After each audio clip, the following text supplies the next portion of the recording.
Alléluia, Alléluia, Alléluia,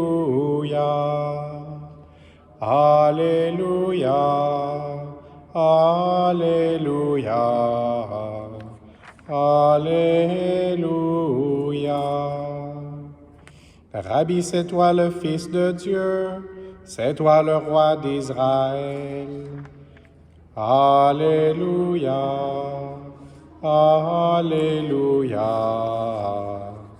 Alléluia. Le Seigneur soit avec vous. Évangile de Jésus-Christ selon saint Matthieu.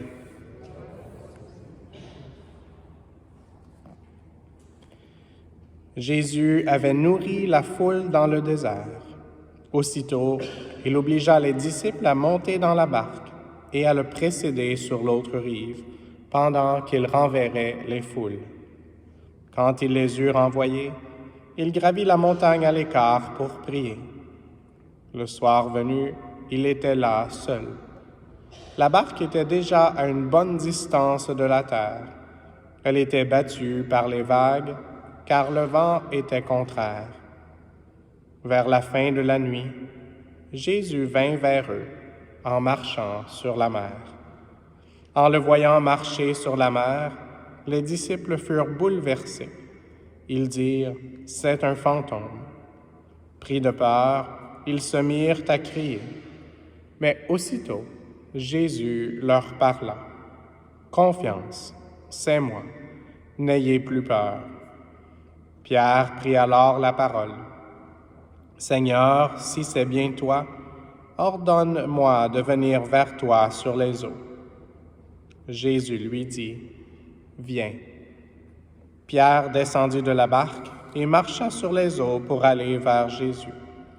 Mais, voyant la force du vent, il eut peur, et comme il commençait à enfoncer, il cria, « Seigneur, sauve-moi. » Aussitôt, Jésus étendit la main, le saisit et lui dit, « Homme de peu de foi, pourquoi as-tu douté? » Et quand ils furent montés dans la barque, le vent tomba. Alors ceux qui étaient dans la barque se prosternèrent devant lui et lui dirent, « Vraiment, tu es le Fils de Dieu. » Après la traversée, ils abordèrent à Génézareth. Les gens de cet endroit reconnurent Jésus. Ils firent avertir toute la région et on lui amena tous les malades. Ils le suppliaient de leur laisser seulement toucher la frange de son manteau, et tous ceux qui le faisaient furent sauvés. Acclamons la parole de Dieu.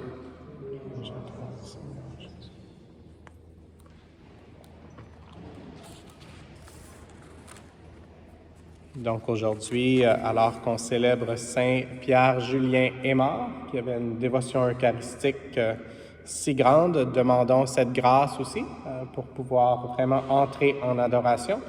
Et à la fin de l'Eucharistie, nous aurons un temps d'adoration dans la crypte, en bas dans la chapelle. Et donc aujourd'hui, je vais partager un peu moins de mes propres pensées, mais ce que je vais lire, c'est une citation que j'ai vue sur l'Internet qui nous vient du Saint du jour. Et puis ensuite, en lien avec cet évangile où à la fin on parle de la guérison, les gens venaient et puis il le suppliait de leur laisser seulement toucher la frange de son manteau. Donc le Seigneur veut continuer de nous guérir, comme le Père Kevin l'a mentionné hier, de façon spirituelle toujours et parfois aussi physique. Donc limitons pas le pouvoir de la puissance eucharistique du Seigneur, sa puissance d'amour. Alors, premièrement, cette citation que j'ai trouvée très poétique, en même temps d'être très vraie. Et puis, c'est sûr qu'il faut se baser sur la Sainte Écriture et l'enseignement de l'Église catholique, le catéchisme et tout. Mais souvent, les saints nous font voir une façon de comprendre les sacrements, et d'une façon spéciale aujourd'hui, ce mystère de la Sainte Eucharistie. L'Eucharistie est comme un fleuve de vie, sortant du cénacle et serpentant à travers tous les peuples, puis allant se perdre dans l'océan de l'éternité. C'est un soleil d'amour inépuisable, toujours beau qui précède, accompagne et suit toutes les générations. C'est la colonne de feu et de nuée dans le désert de la vie, la manne pour le voyage vers l'au-delà, le tabernacle ambulant avec le peuple de Dieu, la source d'eau vive qui jaillit jusqu'à la vie éternelle. Une des choses qui m'a frappé, c'est l'accompagnement de Dieu avec le peuple d'Israël dans le désert, d'une façon vraiment, on a parlé de la manne, de la nuée qui était dans le désert aussi, et le tabernacle ambulant. Et le tabernacle était la tente de la rencontre qui se déplaçait avec le peuple de Dieu.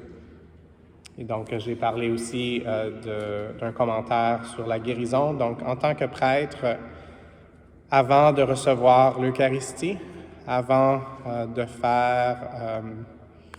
de nous inviter à l'adoration, nous-mêmes avec les fidèles, avant l'élévation où on dit « Voici l'agneau de Dieu », on fait une prière en silence et c'est une prière qui demande la guérison.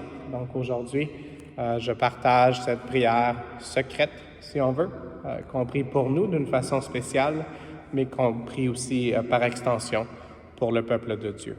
Alors, recevons la guérison du Seigneur aujourd'hui à travers sa parole et d'une façon toute spéciale à travers le pain qui nous est descendu du ciel, le corps, la présence réelle du corps et du sang du Christ.